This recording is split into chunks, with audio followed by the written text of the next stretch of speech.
Electrical engineering के development में कौन कौन सी 4-5 क्रांतिकारी डेवलपमेंट्स को माना जा सकता है? समृद्धि और विकास, ग्रोथ और डेवलपमेंट, ये दोनों एक ही चीज़ें हैं या अलग अलग हैं? बजट के पहले भी एक हलवा सेरेमनी होती है, तो क्या उसका भी यही अर्थ होता है कि बजट बनाना आसान काम नहीं है?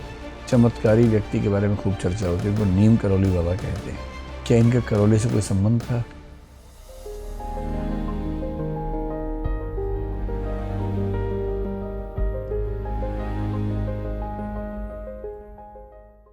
May I come in, sir? Yes, please come. Thank you, sir. Please have the seat. Good evening, sir. Good evening, ma'am. please have the seat. Thank you, sir. So you are Mr. Vikas Kumar Meena, Yes, right? So Vikas, what's your medium for the interview? Sir, Hindi. Hindi. Yes, sir. And what is your medium for the mains? Hindi. Hindi. And this is your first attempt? No, sir, second attempt. Second. Yes, sir. So it means you must be very young. Yes, sir. So what's your date of birth? 29th of December 2000. 29th of December 2000. Yes, sir. अब 2 दिन से चूक गए, वरना 2001 के हो सकते थे, Yes, sir. है ना? ग्रेट। तो आप बहुत छोटे हैं, समझ, सिर्फ 23 साल के हैं। जी, sir. Good. So Vikas, before we start, would you like to describe yourself briefly to the board? Sir, मेरा नाम विकास कुमार मीना है। मैं राजस्थान के करौली जिले से बिलोंग करता हूँ। मैंने अपनी प्रारंभिक एवं उच्च माध्यमिक की शिक्षा राजस्थान से ही कंप्लीट की है। जी। तत्पश्चात मैंने अपनी स्नातक की पढ़ाई राष्ट्रीय प्रौद्योगिक संस्थान दिल्ली में इलेक्ट्रिकल इंजीनियरिंग में कंप्लीट की है। उसके पश्चात सर मैं अभी यूपीएससी की प्रिपरेशन में लगा हुआ हूँ। मेरी अभिरुचियाँ हैं हिंदी में कविताएं लिखना, कबड्डी खेलना और पेंसिल से स्केचिंग बनाना। अच्छा जी सर। तो आपका वैकल्पिक विषय तो इलेक्ट्रिकल इंजीनियरिंग ही होगा मेरे ख्याल से। नहीं सर, हिंदी साहित्य। हिंदी साहित्य? जी सर। ऐसा क्यों? सर आप खराब इंजीनियर हैं, ठीक से नहीं पढ़ाई की थी आपने? नहीं सर, ऐसा नहीं है, परंतु शुरुआत में जब मैं कॉलेज में जैसे एंटर किया तो उस समय के जो डिसीजंस लिए गए थे कहीं ना कहीं वो मेरे अभिभावकों द्वारा और सराउंडिंग के द्वारा प्रेरित थे। तो मैं जब कॉलेज में गया तो सर मैंने अपने आप को पाया कि मैं किसी और फील्ड में बेहतर कर सकता हूं। जैसे मैं कॉलेज में हिंदी क्लब का जनरल सेक्रेटरी था, तो मैंने हिंदी में संगोष्ठियाँ आयोजित करवाई थी, कवि सम्मेलन आयोजित करवाया था। और जैसा कि मेरी अभिरुचि भी है हिंदी में कविताएं लिखना, तो मुझे लगा क्यों ना इसको एक ट्राई देना चाहिए, इसीलिए मैंने सर हिंदी को चूज़ किया। अच्छा। Yes sir. ये दिल्ली में एनआईटी कहाँ है? दिल्ली में तो आईआईटी से सुनते हैं हम तो।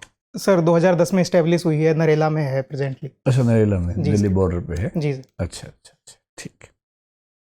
तो विकास, ये बताएं, आप करौली के रहने वाले हैं? जी सर। आजकल मैं अक्सर देखता हूँ कि एक चमत्कारी व्यक्ति के बारे में खूब चर्चा होती है, उनको नीम करौली बाबा कहते हैं। जी सर। क्या इनका करौली से कोई संबंध था, और ये कौन थे, इन्होंने क्या किया था?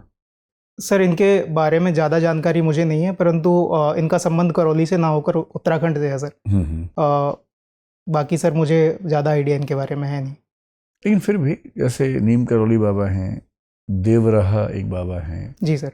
और भी कई ऐसे बाबाओं का जिक्र हम सुनते हैं जी जो सर। चमत्कार करते हैं। जी sir. Being a student of engineering, जी sir. What do you think कि जो मिरेकल्स हैं, चमत्कार हैं, क्या है? ये प्रामाणिक चीज़ें हैं, या अंधविश्वास हैं, या आस्था है, क्या है? सर मुझे लगता है कि वर्तमान समय में जो भी ऐसी तरह की प्रवृत्तियां सामने आ रही हैं, जैसे हाल ही में बागेश्वर धाम बाबा का भी जिक्र होता है, मुझे लगता है सर वो साइकोलॉजिकल ज़्यादा है बजाय किसी चमत्कार के। मुझे लगता है माइंड रीडिंग एक कॉन्सेप्ट होता है जो शायद वो अच्छे से परफॉर्म करते हैं, और वही चीज़ मुझे लगता है जो आस्था से जुड़ी हुई है लोगों के साथ। यानी आपको लगता है किसी मनुष्य में कोई ऐसी दैवीय शक्ति नहीं होती, जैसा कि हम कई बार सुनते हैं? सर अभी प्रमाणिक तौर पर तो कोई ऐसी चीज़ सामने आई नहीं है, तो मुझे लगता है कि होती नहीं है सर कोई भी चमत्कारिक शक्तियाँ। अच्छा जी सर। तो विकास, एक बात और बताएं कि विकास, प्रगति और वृद्धि, इन जी तीनों सर। में क्या अंतर होता है? जी सर। सर वृद्धि जो होती है मेनली इकोनॉमिक ग्रोथ के टर्म्स में देखी जाती है। ठीक है। अगर पर कैपिटा इनकम बढ़ रही है तो उसे वृद्धि के टर्म्स में हम डिफाइन करेंगे। और अगर हम विकास की बात करें तो सर विकास के कई आयाम होते हैं। जैसे जीवन स्तर सुधर रहा है तो वो भी विकास में काउंट होगा। जैसे लाइफ एक्सपेक्टेंसी बढ़ रही है तो that is also included in Vikas वाला टर्म। और सर प्रगति के प्रोग्रेस। जी सर। सर प्रगति के बारे में अभी पूरा आइडिया सोचिए, बड़ा अच्छा बोल रहे हैं, कोशिश कीजिए, कुछ अंदाजा लगाइए क्या हो सकता है। सर कुछ समय चाहूँगा सर। जी सर मुझे लगता है प्रगति किसी भी स्पेसिफिक फील्ड में सारे आयामों को कवर करती हुई एक ग्रोथ को हम बोल सकते हैं सर प्रगति। ठीक है, तो मुझे ये बताएं कि इलेक्ट्रिकल इंजीनियरिंग के विद्यार्थी हैं, जी सर। इलेक्ट्रिकल इंजीनियरिंग के डेवलपमेंट में कौन कौन सी 4-5 क्रांतिकारी डेवलपमेंट्स को माना जा सकता है? सर वर्तमान समय में अगर हम बात करें तो इलेक्ट्रिकल व्हीकल एक अच्छा एग्जाम्पल हो सकता है इलेक्ट्रिकल इंजीनियरिंग में। साथ ही सर रिन्यूएबल पावर जैसे सोलर पावर हुए, विंड पावर। ट्रांजिस्टर क्या होता है? सर अभी याद नहीं कर पा रहा हूँ। इसके बिना तो इलेक्ट्रिकल का ईवी शुरू नहीं होता है। यस और आईसी क्या होता है? सर आईसी इंटीग्रेटेड सर्किट को बोला जाता है। मेनली जो सर्किट को ज़्यादा लोड आ जाता है तो ब्रेक डाउन करने के लिए आईसीज का यूज़ करा जाता है। तो आईसी का बनना इलेक्ट्रिकल इंजीनियरिंग के डेवलपमेंट में एक बहुत ही बड़ा ब्रेक थ्रू माना जाता है। जी क्यों? सर मैं समझ चाहूँगा थोड़ा सा। जी सर। सर एग्जैक्टली तो नहीं बता पाऊंगा जितना, पर मैं जितना सोच पा रहा हूँ उसके अकॉर्डिंग आईसी का निर्माण सर किसी भी बड़ी हैजार्ड को रोकने के लिए काम में आ सकती थी सर। जैसे अचानक पावर सप्लाई इंक्रीज हो गई, वोल्टेज बढ़ गया या फिर लोड बढ़ गया किसी जगह, तो उस सर्किट को ब्रेक डाउन करने के लिए ताकि आगजनी ना हो और कोई बड़ा डिजास्टर सामने ना आ सके, इसीलिए सर आईसी का विकास हुआ। मुझे यही आजकल घरों में बिजली का करंट ना लगे, शॉर्ट सर्किट ना हो, इसके लिए कई इंस्ट्रूमेंट्स यूज किए जाते हैं। Yes, sir. जो मीटर के साथ अटैच होते हैं। जी सर। कौन कौन से 2-3 लेवल्स हैं उनके? सर वो याद नहीं कर पा रहा। नहीं, कोई बात सर फ्यूज का मुझे पता है बस। फ्यूज का मैं जानता हूँ सर। विकास, यस सर। समृद्धि और विकास, ग्रोथ और डेवलपमेंट, जी सर। ये दोनों एक ही चीजें हैं या अलग अलग हैं? जी सर। सर जैसे मैंने सर को बताया, समृद्धि सर मेनली इकोनॉमिक टर्म्स में देखी जाती है और विकास के कई आयाम होते हैं। बजट का इस पर क्या असर पड़ता है? सर मैं क्वेश्चन नहीं समझ पाया। बजट का विकास पर या समृद्धि पर क्या असर पड़ता है? जी सर। सर बजट के थ्रू अगर कैपिटल एक्सपेंडिचर ज़्यादा करा जाए तो हम विकास में विकास को इंश्योर कर सकते हैं सर। जैसे अगर हम टेक्नोलॉजीज़ पे इन्वेस्ट करेंगे तो आने वाली जनरेशन को हम अच्छी चीज़ें प्रोवाइड कर पाएंगे। वहीं सर अगर टेक्नोलॉजीज़ वगैरह पे ज़्यादा विकास होता है तो पर कैपिटा इनकम भी बढ़ेगी, जिससे कि ग्रोथ भी बढ़ेगी सर। तो ये एक दूसरे से जुड़े हुए हैं सर परस्पर।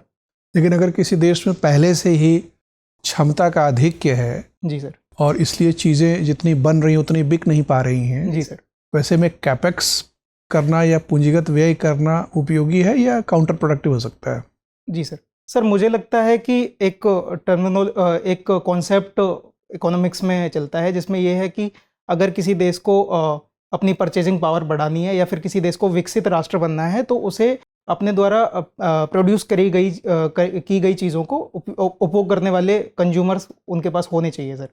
अगर ऐसा नहीं होता है तो सर हो सकता है कि उसका नेगेटिव इम्पैक्ट पड़े और हो सकता है कि वो महामंदी की इसका मतलब हर हालत में कैपेक्स को बढ़ाना फायदेमंद नहीं हो सकता। जी सर। ठीक है, तो आज की परिस्थिति में भारत में कैपेक्स बढ़ाना क्यों फायदेमंद है? जी सर। सर प्रेजेंटली एक तो भारत में अगर हम बात की जाए तो गरीबों का नंबर सर काफ़ी ज़्यादा है। कितना है सर एग्जैक्टली नंबर तो याद नहीं है, परंतु विश्व में लगभग हमारे देश में गरीबों की संख्या सबसे ज़्यादा है सर। ठीक तो है। और जो वीकर सेक्शन है सर, जो हाशिए पर रहने वाला समाज है, उसके विकास के लिए मुझे लगता है कि कैपिटल एक्सपेंडिचर बढ़ाना चाहिए, जिससे कि जॉब क्रिएशन भी हो सकता है और साथ ही साथ पर कैपिटा इनकम भी बढ़ सकती है। जॉब क्रिएशन तो हो नहीं रहा है, सरकार कैपेक्स तो लगातार बढ़ा रही है। जी सर। लेकिन बेरोजगारी लगातार 9% 10% के आसपास बनी हुई है, जो कि अभी तक के पिछले 30 साल में उच्चतम स्तर है। जी सर। ऐसा क्यों है कि लगातार लंबे समय से कैपेक्स के बावजूद बेरोजगारी नहीं घट रही है, रोजगार नहीं पैदा हो रहे हैं? सर बेरोजगारी को मेनली हम एक ही आयाम से सोच पाते हैं कि जितने लोगों को गवर्नमेंट जॉब या फिर प्राइवेट जॉब जो मिली है उनको ही हम समझ पाते हैं अभी के। लेकिन आपने खुद ही कहा कि कैपेक्स से रोजगार बढ़ेंगे। जी सर। तो रोजगार बढ़ने का मतलब बेरोजगारी घटेगी। जी सर। कैपेक्स हो रहा है। जी सर। बेरोजगारी घट नहीं रही है। जी सर। तो आप जो सोच रहे हैं कि कैपेक्स से रोजगार बढ़ेंगे, वो तो हो नहीं रहा है सर। डेवलपिंग नेशन में ट्रांजेक्शन फेज में सर होता है कि शुरुआत में बेरोजगारी रहे, लेकिन एक ट्रिकल डाउन इफेक्ट होता है। क्या होता है सर? अभी सोच नहीं पा रहा हूँ। अच्छा, एक स्पिल ओवर इफेक्ट भी बताते हैं लोग बजट का, या कैपेक्स का स्पिल ओवर इफेक्ट। जी सर। वो क्या होता है सर? अभी अंदाजा नहीं। एक मल्टीप्लायर इफेक्ट भी बताते हैं वित्त मंत्री और वित्त सचिव बार बार कि कैपेक्स करेंगे तो मल्टीप्लायर इफेक्ट पैदा होगा। सर एग्जैक्टली नहीं सोच पा रहा हूँ। ओके, ये सब सुना नहीं है आप? सर सुना है, पर मैं अभी तक पूरी तरह से श्योर नहीं हूँ सर इनके ऊपर। अच्छा ठीक है, आप राजस्थान से रहने वाले हैं, ये बताएं कि राजस्थान में वित्त मंत्री कौन है? सर वर्तमान समय में कैबिनेट का गठन हुआ है, परंतु वित्त मंत्री का मुझे आइडिया ठीक है, पिछले वाले वित्त मंत्री का नाम बता दीजिए। सर वो भी नहीं, उसके पीछे वाला? सर वित्त मंत्री का नहीं पता रहा। अच्छा, प्रथम मुख्यमंत्री कौन थे राजस्थान के? ये भी नहीं। अच्छा, राजस्थान में अभी तक सबसे अच्छे मुख्यमंत्री कौन हुए हैं? सर वैसे देखा जाए तो सभी मुख्यमंत्री अच्छे हुए हैं, लेकिन अगर मेरी पर्सनल चॉइस के हिसाब से देखा जाए तो जो कार्य अभी तक हुए हैं, पिछली गवर्नमेंट में भी सर कार्य हुए थे, और वर्तमान समय में भी सर भजन लाल शर्मा जी जो अपॉइंट किए गए हैं वो भी सर निरंतर प्रथम कैबिनेट से ही कार्य करने के लिए जुझारू दिख रहे हैं, जिन्होंने पूर्वी राजस्थान कैनल प्रोजेक्ट को भी मंजूरी देने के लिए काम कर रहे हैं सर वो। तो मुझे लगता है कि अशोक गहलोत और भजन लाल शर्मा दोनों ही सर अच्छे सीएम रहे। सबसे अच्छे प्रधानमंत्री भारत के कौन है? जी सर, सारे प्रधानमंत्री सर अपने हिसाब से अच्छे हैं, और उन्होंने काम नेशन बिल्डिंग के लिए सर किया है। आप वरीयता तय नहीं कर पाते हैं इसका? सर वरीयता अगर मैं देना चाहूँ तो सर मैं पंडित जवाहरलाल नेहरू को सबसे पहले नाम उनका लूँगा। 3 कारण बताइए।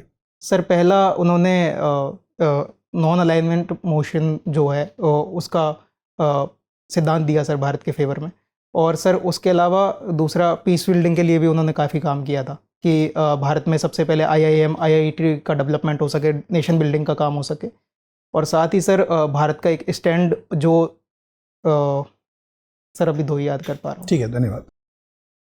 विकास जी, यस मैम। आपने राम लुभाया कमेटी का नाम सुना है? नहीं मैम। नहीं सुना है? नहीं मैम। कोई बात नहीं। ये बताइए कि आप तो हिंदी साहित्य के विद्यार्थी हैं। जी मैम। और इंजीनियरिंग की आपने पढ़ाई की है। जी मैम। हिंदी साहित्य लेखन में तमाम सारे ऐसे नाम हैं जिन्होंने पढ़ाई तो इंजीनियरिंग की थी, लेकिन उन्होंने काम साहित्य लेखन का किया और बहुत अच्छा साहित्य लिखा। आप कुछ के नाम बता सकते हैं? मैम नाम तो अभी अच्छा ठीक है, कोई बात नहीं। मुहावरे समझते हैं आप? जी मैम। अगर हम ये कहते हैं कि ये काम UPSC का एग्जाम हलवा नहीं है, तो इसका क्या अर्थ होगा? मैम इसका अर्थ होगा कि हमें इसके लिए परिश्रम करना पड़ेगा, ये कोई आसान कार्य नहीं है कि हर कोई कर सके। ठीक है जी मैम। बजट के पहले भी एक हलवा सेरेमनी होती है। जी मैम। तो क्या उसका भी यही अर्थ होता है कि बजट बनाना आसान काम नहीं है? मैम इसके पीछे मुझे नहीं, अच्छा क्यों होती है, आपको जानकारी है? नहीं मैम। अच्छा ठीक है, कोई बात नहीं। आपने रीतिकाल को पढ़ा होगा? जी मैम। ठीक है, रीतिकाल को रीतिकाल के अलावा और किन नामों से जाना जाता है? इस पर मैम, अच्छा आपने पढ़ा है रीतिकाल, आपको है समझ? सवाल पूछूं उस पर? जी मैम पूछ सकते हैं, परंतु अच्छा ठीक है, उसमें श्रृंगारिकता का पुट ज्यादा है रीतिकाल की कविताओं में, ऐसा कहते हैं। क्या आप हमें कोई ऐसे उदाहरण बता सकते हैं जिससे हम ये समझ पाएं कि उसमें श्रृंगार का चित्रण किया गया है ज्यादा? जी मैम, थोड़ा समझ चाहूँगा मैम, अभी याद नहीं कर। अच्छा कोई बात नहीं। उलट बांसी पढ़ा है आपने? उलट बांसी क्या होता है? कुछ उदाहरण के साथ बता सकते हैं?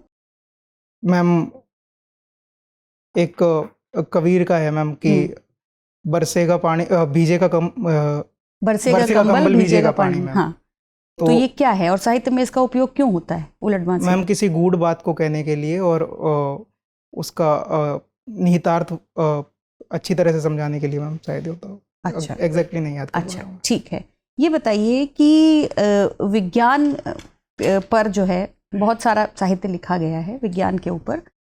मुझे कोई एक ऐसी पंक्ति, कोई स्टेटमेंट या कोई कविता की पंक्ति जो विज्ञान के फेवर में लिखी गई हो और एक जो उसके विपक्ष में लिखी गई हो, आप सुना सकते हैं?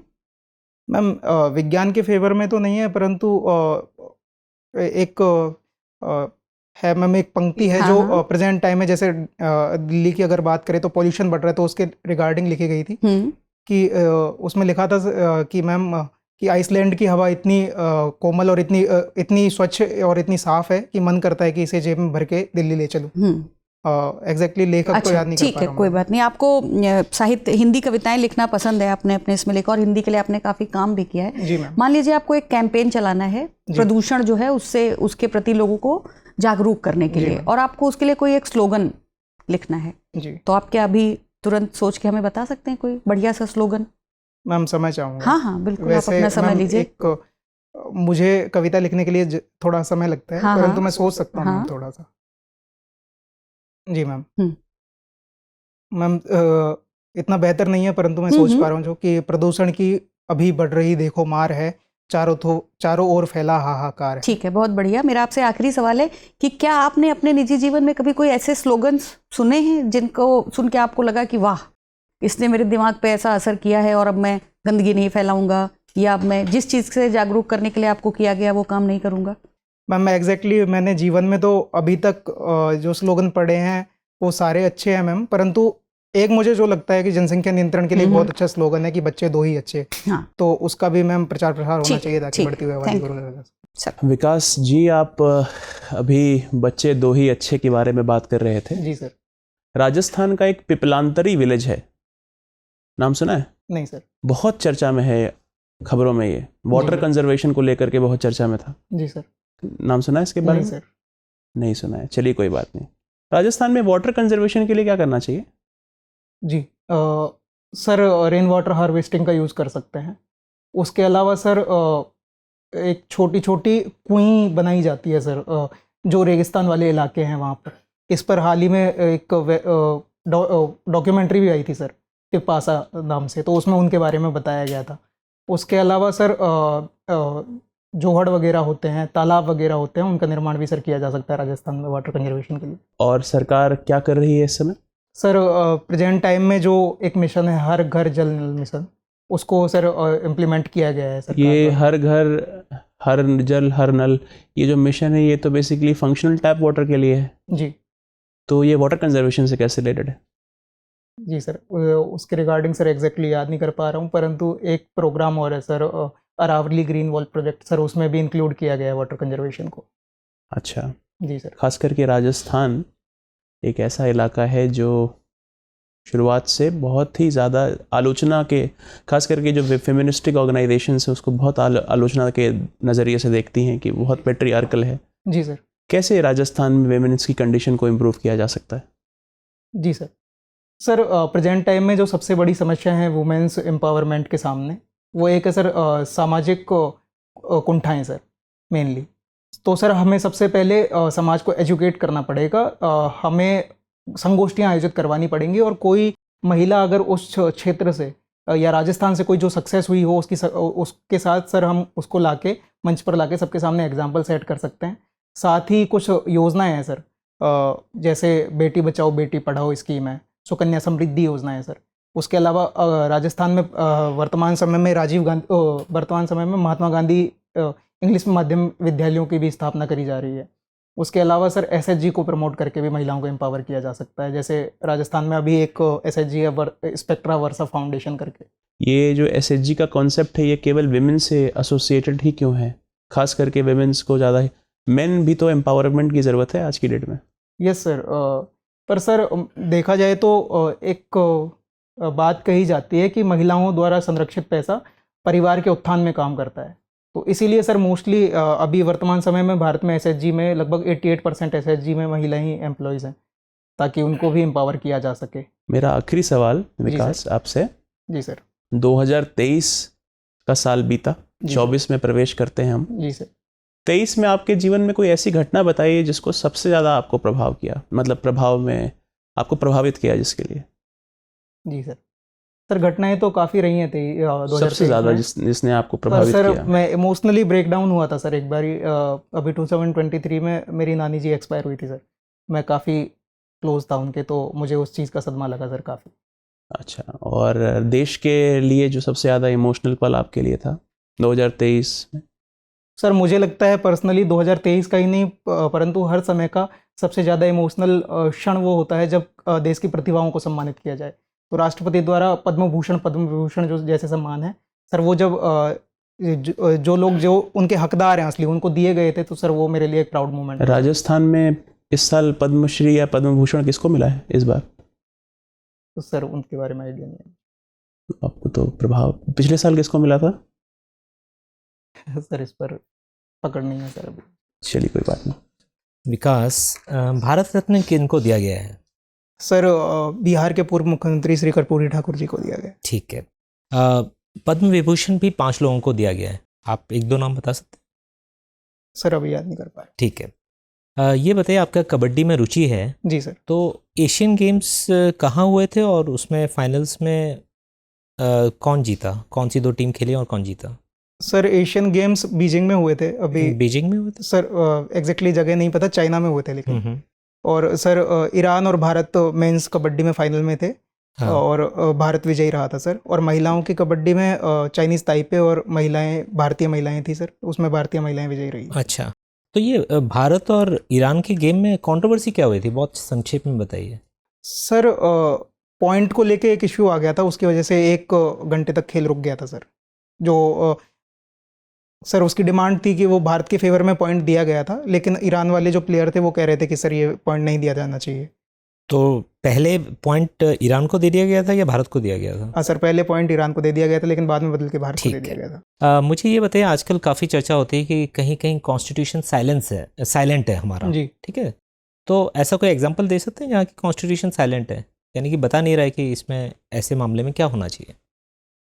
जी सर, सर बताया है ऐसे तो, परंतु मुझे लगता है कि पूरी तरह से प्रैग्मेटिक अप्रोच जो मुझे एक लगता है पर्सनली, वो सर एक चीफ इलेक्शन कमीशन की अपॉइंटमेंट है। उसके लिए सर मुझे पर्सनली ऐसा लगता है कि जो निर्णय दिया गया था सुप्रीम कोर्ट द्वारा वो। अच्छा, गवर्नर को लेकर काफ़ी विवाद हो रहा है कि जी गवर्नर के पास कोई बिल अगर विधायिका से पास होके आता है जी सर, तो वो उसको लंबे समय तक अपने पास रखे रोक रहते हैं। लेते। जी क्या सर। ये संविधान अलाउ कर रहा है या गवर्नर अपने जो पावर्स हैं उनका मिसयूज़ कर रहे हैं? सर अगर कोई मुद्दा सिक्योरिटी वगैरह से रिलेटेड हो या फिर कुछ महत्वपूर्ण विषय से रिलेटेड हो, तो सर गवर्नर के पास पावर होती है कि वो रोक सकता है। आर्टिकल 200 के अंतर्गत क्या कितने विकल्प हैं गवर्नर के पास, कोई बिल अगर उनके पास आता है? सर पूरी तरह से याद नहीं कर पा रहा हूँ, परंतु 1-2 याद हैं सर। बताइए। एक, राष्ट्रपति की अनुमति के लिए रोका जा सकता है ठीक सर है। बिल। उसके अलावा सर पॉकेट वीटो वगैरह इनका यूज़ कर पॉकेट सकते वीटो होता है गवर्नर के पास या सिर्फ राष्ट्रपति के पास होता है? सर। चलिए कोई बात नहीं। मुझे ये बताइए कि अभी जैसे चंद्रयान 3 जब भारत ने लॉन्च किया जी सर। तो भारत चौथे नंबर का देश बना, जी जो सर। कि सॉफ्ट लैंडिंग करवाया मून जी में। सर। अभी कौन सा देश 5वें नंबर का देश बना है? सर जापान ने हाल ही में। कौन सा मिशन? सर स्लिम नाम है सर उसका। करेक्ट, फुल फॉर्म बता सकते हैं? सर चलिए कोई बात नहीं। स्लिम मिशन की क्या खास बात थी? चंद्रयान 3 से ये कैसे डिफरेंट था? इसका एक पर्टिकुलर वो कोशिश कर रहे थे जिसमें वो सफल हो गया जापान। सर इस पर मुझे लगता है अभी तैयारी की है। जरूरत है। आप इलेक्ट्रिकल इंजीनियर हैं जी तो ईवीज काफ़ी चर्चा में रहती हैं। जी सर। आप ये बताइए कि ईवीज में मैकेनिकल इंजीनियरिंग का रोल ज़्यादा है या इलेक्ट्रिकल इंजीनियरिंग का? सर बैटरी अगर हम बनाते हैं तो सर दोनों का ही है, इलेक्ट्रिकल का भी, हार्डवेयर बनाने के लिए मैकेनिकल का। और लिथियम आयन बैटरी ही क्यों यूज़ होती है इतना? सर विकल्प अभी हैं लिथियम आयन के अलावा भी, लेकिन एफिशिएंसी प्रेजेंट टाइम में लिथियम आयन बैटरी ही उतना अचीव कर पाई है। और साथ ही हमारे पास टेक्नोलॉजीज भी कम है सर दूसरी बैटरीज को डेवलप करने के लिए, उन पर काम हो रहा है सर वर्तमान समय में। अच्छा, मेरा आखिरी सवाल आपसे ये है। जी सर। अभी इंटरनेशनल कोर्ट ऑफ जस्टिस में एक मामला गया। जी सर। मामला क्या था जी और इस पे क्या फैसला आया है? प्रोविजनल फैसला आया है। जी सर। सर वर्तमान समय में जो इजराइल गाजा कॉन्फ्लिक्ट है उसके रिगार्डिंग सर साउथ अफ्रीका ने ICJ में सर एप्लीकेशन की थी कि इजराइल गाजा में जीनोसाइड कर रहा है तो उसको रोका जाना चाहिए। तो ICJ का सर जो निर्णय आया था, मैं पूरा निर्णय नहीं बता पाऊंगा, परंतु उसके ICJ ने कहा था कि इजराइल को पूरी तरह से देखना चाहिए कि वहाँ पर जीनोसाइड ना हो और इनको प्रिवेंट करने के लिए देखना चाहिए। धन्यवाद। जी सर। विकास, आपने संसदीय ज्ञान परीक्षा में भागीदारी की है, जी फॉर्म सर। में लिखा हुआ है। जी सर। मैंने सुना है कि भारतीय संस्कृति बाकी संस्कृति से काफ़ी अलग है और इसे जी सर। सामासिक संस्कृति हम कहते हैं, जी सर। Composite culture. जी सर। तो मुझे बताएं कि सामासिक संस्कृति क्या होती है और ये बाकी संस्कृतियों से किस रूप में अलग होती है? जी सर, सामासिक संस्कृति उस संस्कृति को कहा जाता है जिसमें अपने आसपास और अपने अलावा किसी दूसरी संस्कृति के भी कुछ महत्वपूर्ण तत्वों को हम एक्वायर कर लें। इसके अलावा एक्वायर कर लें, अडॉप्ट कर सकते हैं सर कोई। जी सर।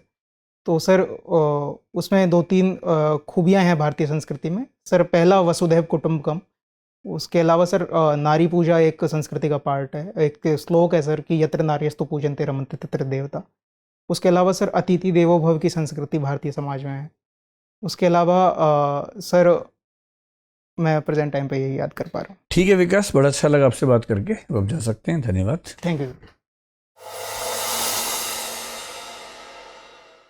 मैं कम सर? यस यस यस, आइए बैठिए। Thank you sir. देखो, एक लड़का आज से 4-5 साल पहले आया था, उसका नाम था विकास कुमार मीणा, जी सर। जो कि आपका नाम भी है। जी सर। वो 22-23 की उम्र में IPS बना, बिहार गया, जी सर। अगले साल IAS बन के महाराष्ट्र चला गया था, जी सर। है ना। तो पुनर्जन्म जैसा फील हो रहा है हमें थैंक यू। कि फिर से इतिहास दोहरा रहा है खुद को। लेकिन इतिहास खुद को दोहराए उसके लिए थोड़ा ध्यान रखने की ज़रूरत है, कहीं जी कहीं सर। आप थोड़ी गड़बड़ कर रहे हैं। आपका मेंस कैसा हुआ है? अच्छा हुआ है कितने नंबर आएंगे? सर। उम्मीद तो 800 प्लस की सोच रहा हूँ। 800 प्लस? जी सर। अरे बाप रे, फिर तो आपको 150 चाहिए। सर उम्मीद तो है, पर हो सकता है कि उल्टा भी हो जाए। एक उल्टा तो 008 बनेगा। कितना हो मतलब? सकता है सर कि सर मुझे जितना उम्मीद है उस हिसाब से तो सर कम से कम कट ऑफ से 100 या 125 नंबर ज़्यादा होने चाहिए। मैं भी जब इतनी उम्र में था मैं वैसे बोलता था। जी सर। मुझे लग रहा है कि ऐसा ना हो, उतने नंबर आते नहीं थे, लेकिन जी सर। थोड़े कम रह जाते थे। चलो, अगर 780 भी आते हैं मान लीजिए, जी। और आप 175 इंटरव्यू में ले आएंगे तो IAS बन सकते हैं इसी बार में। जी सर। आज के आपके इंटरव्यू की परफॉर्मेंस के बारे में अगर कहूँ तो 170, और आपका जो लेवल है वो है 195। 200 तो अभी नहीं कहूँगा, पर 195 का तो है। जी सर। ठीक है, तो ये क्यों 25 नंबर गैप आ रहा है जहाँ आपको होना चाहिए और जहाँ है? जी। एंट्री आपकी बढ़िया थी, बैठने का स्टाइल बहुत अच्छा है, ड्रेस अच्छी है, लेकिन सब कुछ बहुत सुंदर है, पर ये शर्ट उतनी सूट नहीं कर रही है इस टाई और कोट के साथ। जी सर।